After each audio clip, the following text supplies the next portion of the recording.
My name's Michelle Irwin and you're watching another episode of Retail Media Thursdays. Despite meeting today's guest in Chicago when we were filming our stateside editions, which by the way, if you haven't watched already, you definitely should, we are now back on English soil in the city of Nottingham, visiting Ollie Shayer from Boots. Hey Ollie, welcome to Retail Media Thursdays.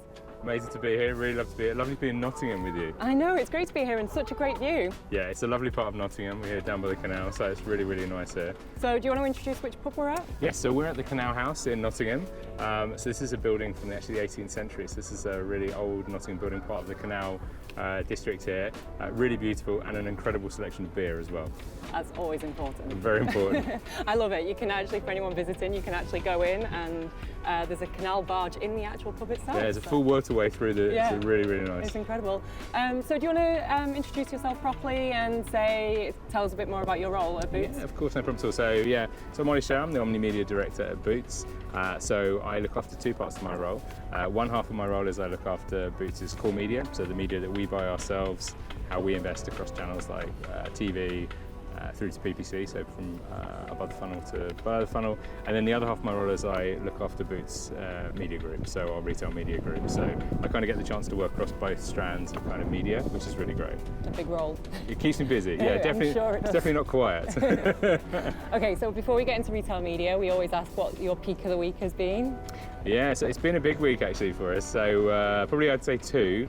As a media person, love cinema, big fan of cinema. It's been a big cinema week, so we obviously had the launch of Barbie, so we had some activity in that from Boots, which was really amazing, which has been incredible. And then I also saw Oppenheimer on Sunday, which was really good from a personal perspective, incredible film, really. No spoilers, no going spoilers. on Sunday. I promise no spoilers, which was great. And then Monday night was Love Island finale for us, so we have a long-standing partnership with Love Island, and it was brilliant. It's the second season we've done this year, so coming to an end.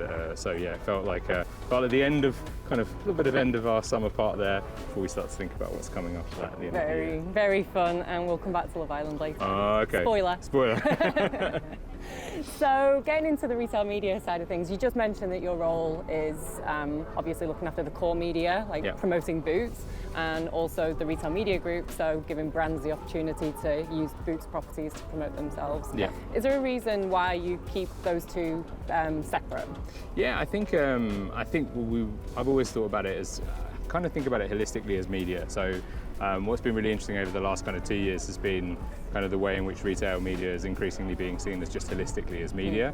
And I think when we work with brand partners, we've seen that evolution to it being seen as kind of holistic media. So rather than being thought of media that you buy that's probably for, say, promoting campaigns and activity there, and the media that you promote for activation, I think now it's increasingly coming together more and more. And so I think that's been a big factor in it. And I think eventually you'll see it all kind of cascade together into one media part. But we definitely, from a Boots perspective, we do a lot of cross-pollination. So we see work that we do in the kind of Boots side that kind of crosses over into BMG, and then also the other way. So I think we've got lots of learnings on both sides, and the teams are really close. So they work together quite regularly. So yeah, definitely I think different kind of objectives for them, but overall it's a really close fit. And I think, as I said, we see brand partners kind of growing that role of it becoming much more kind of full funnel holistic from a media perspective. What do you think the opportunities are for those brand partners and for consumers? Like, what are the benefits of the two teams kind of coming more together and not treating them in silos and having retail media off to one side? Yeah, I think it's a really important piece. I think the critical thing is the customer doesn't see the variation. So the customer doesn't see a variation between maybe what you show them on TV versus maybe what you show them in store. And I think that's the big opportunity, is to bring that really closer together. Gives you that real consistent path to purchase, and I think customers expect that kind of more kind of holistic experience. And what we've seen is that when you do that really well, it really kind of gives an extra X factor to the advertising you're doing and the return that you'll get from it. So I think we'll see more and more of it, and we see it even from our own business. When we get it right through the funnel, the impact is really strong. Yeah. I think you're one of the few people that I've met who actually has Omni in their job title. And you are, like, it's putting the customer at the heart of everything. It's that experience that they see has to be flawless. It has to be completely consistent throughout every touch point. Yeah, so important. I think it really is a key part for us. I think putting the customer at the heart of what we do. I think Boots has always been a customer-centric organisation. You know, we've always had kind of customers at the heart of what we do. It kind of goes to the ethos of Boots. So it's been great to have that, to have the ability to look across those two elements together and bring it together. That's been a really key part of what I wanted to do with my role. Boots Advantage card was my very first Advantage. Excellent. Customers at the heart of an experience. I loved it. I still do love it. I use Please it all the continue time. to love it. So moving topics slightly, you were speaking at MadFest recently, as well as Chicago, where we met. You talked about the need for retail media to move from hype to reality. Yeah. Do you think we're at this tipping point? Do you think what's going to have to change for retail media to kind of succeed in the future? Yeah, I think it's we are at a real moment. I always talked about it in the session I did. I think for me it feels like probably 2 years ago when I started the role, there was a lot of discussion about what is retail media, what is it actually going to be, what's it going to evolve towards. And I think what you've seen now is a lot of the hype element is definitely there. You see the big numbers that are coming out. You see it particularly from the US, the numbers from Walmart, 2.9 billion in ad revenue. So there's definitely the hype around what retail media could be. I think where we are at is that tipping point where you're seeing a lot of retailers investing in their estate, a lot of brands and brand partners becoming really interested in what is the future of this, how is it going to collapse together into one media. So I do think we are at a real tipping point. I think the key for us is how do we ensure that continues on, and I think for me that's the difference between turning it from what is probably where it is now, which is a lot of interest and a lot of focus, to actually making it into something that kind of stays for the long term. I remember unfortunately long term in media, many years of the mobile programmatic, and I think our aim is not for that to be the case with retail media. Yeah, fingers crossed. I mean, the future looks bright at the moment. Hope so, yes. Very much fingers crossed that it will continue in that way. You just mentioned Walmart, and obviously we met in Chicago. What was your take from that event? I know we get a lot of stick in the UK that we're kind of behind the curve when it comes to retail media, but what was your take? Do you think there's any areas where UK retailers like Boots are ahead? Yeah, it's really interesting. So it was great to go. I think great to see what's on offer there, and great to see what the likes of Kroger, Albertson, Walmart are doing over there. I think what was really interesting for me was the very heavy focus on the kind of online space, and I think there wasn't a lot of discussion about the wider environment. And I think what was really interesting was we heard some presentations where they were stating, online is still between 10 and 20% of their business versus probably 80 to 90% in stores. And I think that was really interesting for me, and I think that's definitely something you see kind of in the UK is a definite focus from UK retailers on that kind of experience across both of those elements. And there's definitely parts where I think, for the US they have developed really quickly in some of the elements of their offer from an online perspective.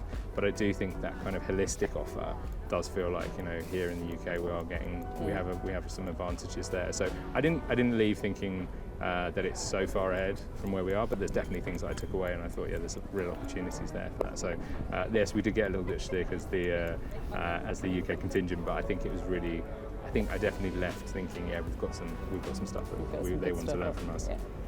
I actually saw a stat the other day where it was like 85% of paid of spend is still on the sponsored search ads in retail media. That surprised me that it's still so kind of huge. Yeah. I thought there would be much more kind of in-store, the audio stuff, things that are coming down the line now, but it's still such a big percentage. Yeah, I think it's also, I think people looking to sponsor search as a way to get into retail media. I definitely think we see with some of our more advanced brand partners a kind of real distribution across the real estate. I think it will evolve. I think as people also see, I think it really links also to the measurement and the ability to understand the effectiveness in those offline environments as well as the online. I think online always feels that slightly more linear, so you can draw that kind of moment from the investment you make to the return very easily and quickly. But I think increasingly that's becoming more possible across the board and across all the channels that we have. You just mentioned measurement. Do you think that's the biggest thing holding back the potential of retail media? What keeps you awake at night? What's troubling you? Yeah, well, lots of things though. So I think the thing about measurement is probably two parts. One part is I think we need to continue to have the proof points. So going back to really backing up that hype of retail media, I think we have to prove to partners and people we work with that it is effective, it is efficient, and I think we see that, and we have lots of really, really good data now after 2 years that's showing that's the case and the returns that it can deliver. I think the other side of that probably comes to a broader industry piece, which is about standardization. And I think we are in the early stages. Retail media is still very young as an area, and I think that that part of bringing standardization to it, things about, the length of attribution across different retailers. So if I'm a brand partner, I can understand the effectiveness for where I'm going to place my investment. I think is really important. I think for two reasons. One, it's about giving consistency, but also it builds trust. So I think what we don't want to do is be in a place where we show lots of opportunity, but then there's questions as to the consistency and, well, why do I get this over here but not over here? So, and I think that part is a really important part for the future, and that's, I think, will help us go through that tipping point to making it something much more consistent for the future. Very good. Well, I'm excited to see what's coming. The sun has really come out in the last few minutes. We literally have had rain all morning, and this has just been incredible. So it's fantastic to see. And the ducks have managed to stay away a little bit. I saw the man shooing them away a minute ago. So my favourite part of the show is always the quick fire questions. Okay. I did have them written down, but as you saw, the paper accidentally flew in the canal a few minutes ago. So I'm hoping I can remember them. You mentioned Love Island. Yes. It's going to be a Love Island special. I'm going to test your Love Island knowledge. I feel like this could be a moment for me whether I'm going to get this right or wrong. I really hope you know the answers, because now that I've not got my piece of paper, I can't remember them. So, the first one was, how many seasons of Love Island have there been? Ooh. I reckon that, I know we've been working with them for 5. I think I'm going to go 12 seasons. 9. Yeah. I have a slight overestimation of them. Who were this year's winners? Sammy and Jess. Well done. They were brilliant. Yeah, I'm glad you knew that, because I could not remember the names. No, they were brilliant. They were absolutely fantastic. I watched it on, unsurprisingly, I watched it on Monday evening to see the results. But no, I think they were really good. So. Which bombshell from this year was also a contestant in season 2? That's a great question. I want to say it's. I think it's Kaya, but I'm not. I don't know if I've said it. KD. Yes. That was when I watched it. That's the only person I knew. I'm still trying to remember one. I know one. Molly May. She is the highest earning Love Islander of all time.